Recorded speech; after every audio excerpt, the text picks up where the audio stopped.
Okay, whether you're a student or whether you're an adult, these kind of days get you kind of a little tense. Tough times. It is exam time, and so we're bringing the Math Guru back in today to talk about getting your kids study ready. We've all got all sorts of advice for kids, but what about for parents as well? So here's a woman who...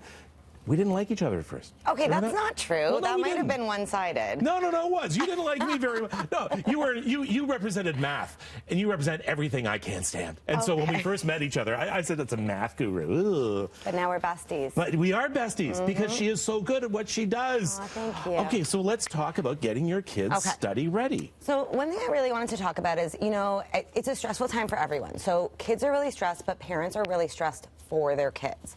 So I think there are a few things that parents can just sort of do to relax and to help their kids relax that I want to bring up. So one of the first things is it's kind of natural to look at what like everyone else is doing and being like, so-and-so's kid is like in the library like 10 hours, you know, and you're like, what's my kid doing? But really knowing your kid is important, and everyone studies differently. So I think there needs to be some trust there. And I think you'll really find, like, if you kind of trust your kid, if your kid's like, Mom, honestly, I am studying, I'm doing 2 hours of math tonight and I'm doing it in my bedroom, like, you sort of have to be like, you better check. Okay, yeah. You better check? Should you check? I think you should check. Okay. I don't think you should nag, and I don't think you should yell, but I think you should casually check. Like, pop in after an hour and be like, did you want a snack? That's what I was going to say. So a snack, maybe a bit of a break as well. Yeah. How much studying is too much studying? How much studying is too little studying? It's a really good question, and again, it totally depends. Like, we were talking about this before, and you were saying you really liked cramming the night before. Now, I don't recommend, like, do all your studying the night before, but some kids really need to, like, if their math exam is tomorrow, tonight at 8 p.m., they need to be doing those final questions. Some kids... You know, the parents like, your math exam is tomorrow, why aren't you studying tonight? And they can't. Like, they need to not see math for 24 hours so that they're not feeling that last-minute stress. See, I studied on the bus on the way into school. No? Like, see, that would make me... But some kids need that. They need to do the question, like... I was just procrastinator. Okay, well, yeah, no, don't procrastinate. But it's true, like, some kids... You know what I always advise, too? Like, it's like, you know, you drop your kid off at school an hour before the exam. Some parents, like, might want to be like, hey, you know what, I'm dropping you off at school.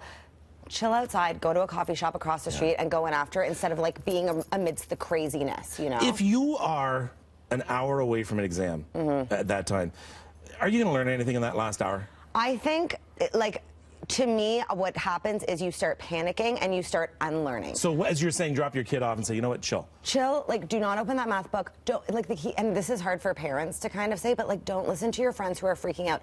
People love to freak out and complain. Yeah. You know, if you know your stuff, you don't want to listen to someone's last-minute suggestion before the exam. Like, you don't need to do that, right? Getting a good night's sleep, getting up, having a good breakfast, going to your exam feeling confident and not opening the book again is the best thing you can honestly do.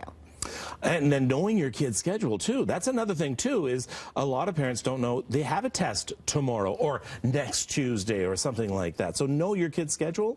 I think that's a really tough one, but it's important. And I think, again, to me, it's about open lines of communication. So it's about that trust. It's about, like, trusting your kid, but also being like, hey, what do you have coming up? Let me put it in my calendar so I can remind you in case you forget. Like, in a nice way, instead of being like, what do you have going on next week? Like, you know, again, like, kids are forgetful, and you're not going to know their exact schedule. You're not in their classes with them, right? But if you offer to help them out and keep a calendar that maybe you guys share together so you can gently remind them, I think that's a pretty good idea. Vanessa, I like you. I like you too. All right, there we go. It is themathguru.ca at themathguru on Twitter. You can see us on Instagram later. All right. Thanks, Vanessa. Here's Tammy.